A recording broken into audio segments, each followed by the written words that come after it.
Online कक्षाओं में आप सभी भैया बहनों का हार्दिक स्वागत है। आज हम अभ्यासमाला 2 के अंतर्गत प्रश्नावली 2.4 का अभ्यास करेंगे। 2.4 के जो प्रथम सवाल दे रखा है वो इस प्रकार से हैं कि अमीना ने एक संख्या सोचती है, वह इसमें से 5/2 घटा करके परिणाम को 8 से गुणा करती है। अब जो परिणाम मिलता है वह सोची गई संख्या का 3 गुना है। तो ज्ञात कीजिए कि उसने क्या सोचा था। जब इस प्रकार के सवाल हो तो सबसे पहले हमें क्या करना चाहिए, सवालों को अच्छी तरह से अध्ययन करना चाहिए, पढ़ना चाहिए। पढ़ने के पश्चात उसको समझना चाहिए कि उसने क्या बात कही है, फिर हमें इसका प्रयास करना चाहिए। प्रयास में जो बातें आपको कही गई है ठीक उसी प्रकार से क्रियाएं करनी चाहिए। जैसे अमीना ने एक संख्या सोची है, ठीक है ना, वह इसमें से क्या करती है 5/2 घटा देती है। तो हमें भी एक संख्या सोच लेनी चाहिए, कोई भी ले लीजिए, उसमें से 5/2 घटा दो, फिर घटा करके जो परिणाम आता है उसको 8 से गुणा कर दो, ठीक है ना। 8 से गुणा करने पर अब जो परिणाम आता है जो हमने सोचा था उसका 3 गुना होना चाहिए, ठीक है ना। तो उस प्रकार से हम क्या करेंगे, सबसे पहले प्रश्न पढ़ा है, फिर हमने इसको समझा है, इसके बाद में जैसी क्रिया दे रखी है उसके अनुसार करेंगे। तो क्रिया क्या करेंगे, माना अमीना ने सोचा है तो कोई हमें ऐचर नहीं करके कोई चर लिखना चाहिए, क्योंकि ये समीकरण से संबंधित सवाल है। तो माना अमीना ने कोई एक संख्या सोची, क्या सोची, पी सोच लिया। चलिए अमीना ने एक संख्या क्या सोची, पी एक चर है, चर का इसका कोई निश्चित मान नहीं हो सकता। अब क्या कर रहा है, वह पी में से 5/2 को क्या कर रहा है, घटाता है। तो भाई पी में से 5/2 घटाते हैं तो p - 5/2 ये हमें प्राप्त हुआ। अब ये क्या करें, p - 5/2 को जो परिणाम आया उसको p परिणाम क्या आया, p सोचा था, p में से 5/2 घटा दिया, तो p में से 5/2 घटाने पर p - 5/2 प्राप्त हुआ।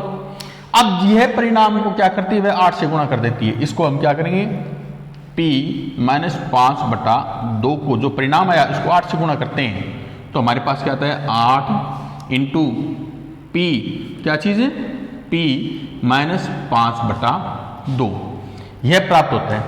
अब ये क्या करें, हमारे पास ये परिणाम आया कथन के अनुसार। अब ये क्या करें कि वह सोची गई संख्या का 3 गुना है। तो उसने क्या सोचा था, p सोचा था, p सोचने का मतलब p का 3 गुना यानी 3p।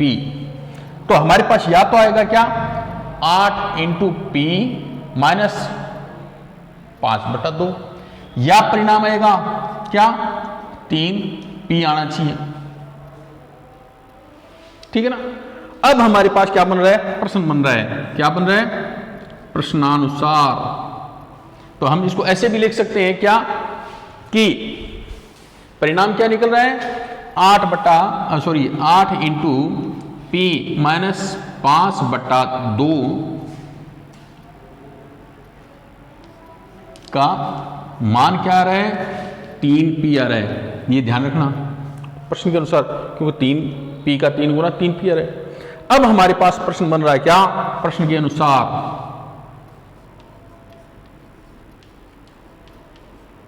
क्या कह रहा है 8 into p - 5/2 is equal to 3p।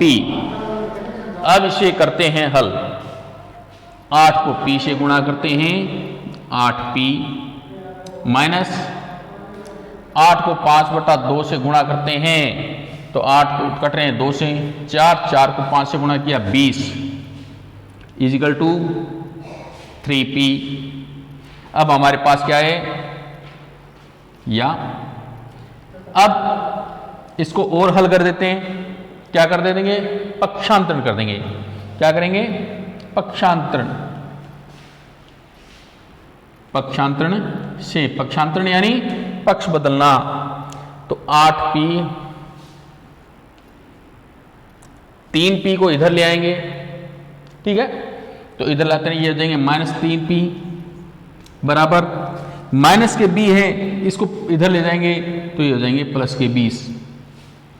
8 में से 3 गए, 5p बराबर 20। p का मान आ जाएगा 20 में 5 का क्या कर देंगे, भाग दे देंगे। 20 में 5 का भाग दे देंगे, कितने आ रहे हैं, 4। तो p का मान कितना आ रहा है, 4। p का मान कितना आ रहा है, 4। तो इस प्रकार हम p का मान 4 प्राप्त कर सकते हैं। हम कह सकते हैं मीना ने कितने सोचे थे, 4। आगे चलते हैं इसी अभ्यासमाला का 5वां सवाल करने के लिए। शोभो की मां की आयु शोभो की आयु से की 6 गुनी है। 5 वर्ष पश्चात शोभो की आयु उसकी मां की वर्तमान आयु की 1/3 हो जाएगी। उसकी आयु ज्ञात कीजिए। तो हमने सबसे पहले प्रश्न पढ़ा है, प्रश्न पढ़कर को समझा है, समझने के बाद में इसको हल करेंगे और जो प्रश्न में बता रखा है ठीक उसी प्रकार से हल करेंगे। तो चलिए हल करते हैं। शोभो की मां की आयु शोभो की आयु की 6 गुनी है। तो शोभो की आयु दे नहीं रखी है तो हम ज्ञात करेंगे। कोई भी चर ले लेते हैं। माना शोभो की आयु क्या है, माना शोभो की आयु क्या है, a वर्ष। ठीक है, तो मां की आयु क्या होगी, तो मां की आयु होगी कितनी, शोभो की आयु से 6 गुनी। तो a का 6 गुना 6a। ठीक है, अब ये कह रहा है 5 वर्ष के पश्चात। कितने वर्ष पश्चात, 5 वर्ष पश्चात। तो भाई 5 वर्ष बाद क्या होगी, शोभो की आयु। तो 5 वर्ष बाद वर्तमान आयु शोभो की कितनी है, a, और 5 वर्ष बाद a + 5 यार है। या हम कह सकते हैं क्या कि उसकी मां की वर्तमान आयु की 1/3। तो मां की वर्तमान आयु कितनी है, 6a है। कितनी है, 6a का 1/3। तो या 1/3 × 6 और a। तो 5 वर्ष बाद शोभो की आयु कितनी होगी, या तो होगी a + 5 या 1/3 × 6 वर्ष। ठीक है ना, यहां ध्यान रखिए, वर्ष लगा दीजिए। अब प्रश्न क्या बन रहा है, प्रश्नानुसार प्रश्न बन रहा है a + 5, इसका मान कितना आ रहा है, 1/3 × 6a। ठीक है, 1/3 × 6। इसे हम हल कर देते हैं। तो देख लीजिए, 3 एकम 3, 3 दूनी 6। तो हमारे पास आ रहा है a + 5 बराबर 2a। ठीक है, 2a। अब हम क्या करते हैं, पक्षांतरण करते हैं। a + 5 बराबर 2a क्या कर देते हैं, पक्षांतरण कर देते हैं। तो भाई सबसे पहले क्या करेंगे, पक्षांतरण करने पर। तो पक्षांतरण करते हैं तो सबसे पहले बराबर का निशान लगा देते हैं। ये 2a दे रखा है, इधर 2a, इस a को उठा करके इधर ला गए तो प्लस का है तो माइनस का a हो जाएगा। यहां 5 के 5 रह जाएंगे। 5 बराबर 2a - a। ठीक है, अब 2a में से एक a चला गया तो a बराबर 5 या 5 बराबर a, या 5 बराबर a या a बराबर 5। a बराबर 5, a का मान कितना आ गया, 5 आ गया। तो शोभो की आयु कितनी है, 5 वर्ष है। कितनी है, 5 वर्ष। तो यहां क्या लिखेंगे, अतः